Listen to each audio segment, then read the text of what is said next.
দুই পরমাণু শক্তিধর দেশের মধ্যকার সম্পর্ক যখন একেবারে তলানিতে, ঠিক তখনই যুক্তরাষ্ট্রের প্রেসিডেন্ট ডোনাল্ড ট্রাম্পের হস্তক্ষেপ চাইল পাকিস্তান। চরম উত্তেজনার এই প্রেক্ষাপটে ইসলামাবাদ বলছে যুদ্ধ নয়, শান্তি চায় তারা।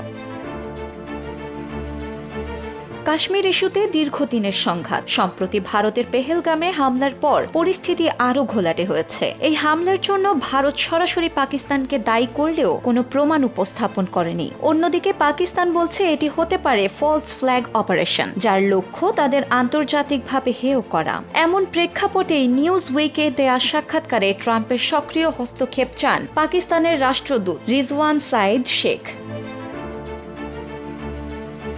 রিজওয়ান শেখ বলেন, কাশ্মীর শুধু দুই প্রতিবেশী দেশের ইস্যু নয়, বরং এতে জড়িয়ে রয়েছে একটি পরমাণু যুদ্ধের আশঙ্কা। আমরা যুদ্ধ চাই না, শান্তি চাই। এখন সময় একটি টেকসই শান্তির উদ্যোগ নেওয়া।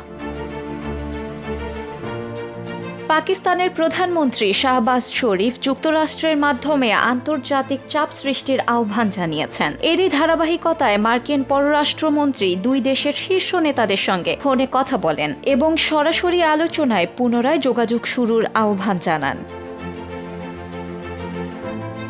এদিকে উত্তেজনা ও নিরাপত্তা ঝুঁকি বাড়ায় পাকিস্তান অধিকৃত কাশ্মীরের 1000-এর বেশি মাদ্রাসা 10 দিনের জন্য বন্ধ ঘোষণা করা হয়েছে। স্থানীয় প্রশাসন বলছে জনগণের নিরাপত্তার কথা মাথায় রেখেই এই সিদ্ধান্ত।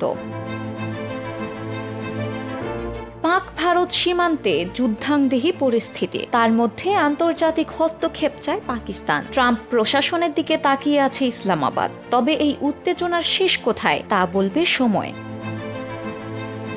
শিলা ইসলাম, সময়ের আলো।